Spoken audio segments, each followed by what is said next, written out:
SC వర్గీకరణ బిల్లుతో దళితులు ఎంతో అభివృద్ధి చెందుతారని మాజీ మంత్రి ఎమ్మెల్సీ బస్వరాజు సారయ్య అన్నారు.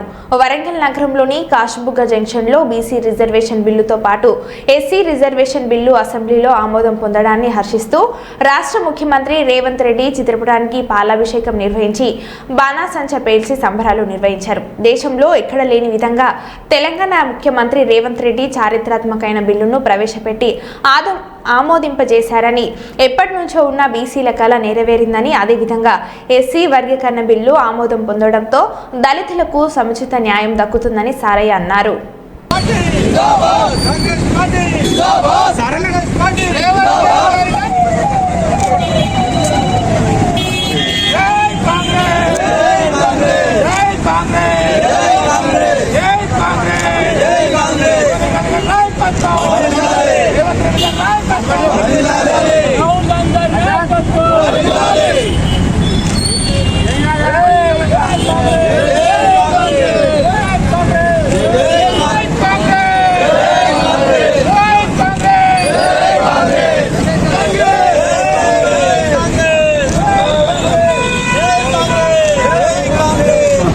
సోనియా గాంధీ గారి నాయకత్వం, రాహుల్ గాంధీ నాయకత్వం, ఈ రాష్ట్రంలో మహేష్ కుమార్ గౌడ్ ఒక సామాన్య కార్యకర్త నుంచి ఈరోజు రాష్ట్రాలు ఒక బడుగు బలిగిన వర్గం.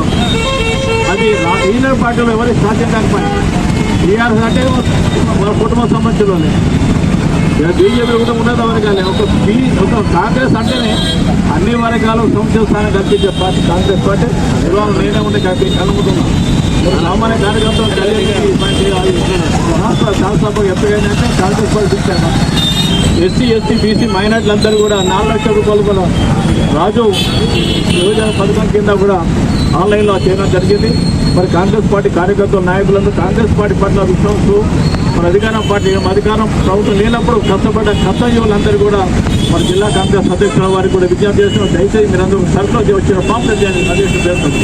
అన్ని డివిజన్లు బంచి అప్లై చేసి అన్ని వర్గాల వరకు కూడా 50 నుంచి 4 లక్షల వరకు ప్రభుత్వం డైరెక్ట్ లోన్ ఇచ్చే కార్యక్రమం స్వీకరించి దేశంలో ఎక్కడ చేయలేదు. సుమారు 60 కోట్ల రూపాయలు పే చేస్తున్న కార్యక్రమం, 6,000 కోట్లు చేస్తున్న కార్యక్రమాన్ని మనందరం కూడా స్వాగతించి మరి మన కార్యకర్తలకు వచ్చే విధంగా నియంగా నిరుపేద కార్యకర్తలు అందరూ కూడా సహాయతగా అందరికీ అందరూ కృషి కోరుతూ అవకాశం చంద్రన్ ఉన్నంత వరకు కూడా మర్చిపోలేంది. రేవంత్ రెడ్డి గారు ఏ మాట అయితే మాట్లాడతారో అది తప్పకుండా నెరవేరుస్తారని మనందరికీ తెలిసిన విషయమే. కాంగ్రెస్ పార్టీ అంటేనే బడుగు బలహీన వర్గం, బీసీ ఎస్టీ మైనార్టీలందరినీ కూడా ఒక కన్న బిడ్డల్లాగా చూసుకునే పార్టీ కాంగ్రెస్ పార్టీ. అయ్యా, కోర్టు నుంచి ఆదేశం రాగానే మొట్టమొదటిగా అసెంబ్లీలో ఉన్న రేవంత్ రెడ్డి గారు ఒక నిర్ణయం తీసుకొని మన పార్టీ తరఫున ఈ కార్యక్రమం చేయాల్సిన అవసరం ఉంది, ముఖ్యమంత్రిగా నేను ఆదేశిస్తున్నానని చెప్పగానే ఈ కార్యక్రమం మొదలు పెట్టడం జరిగింది.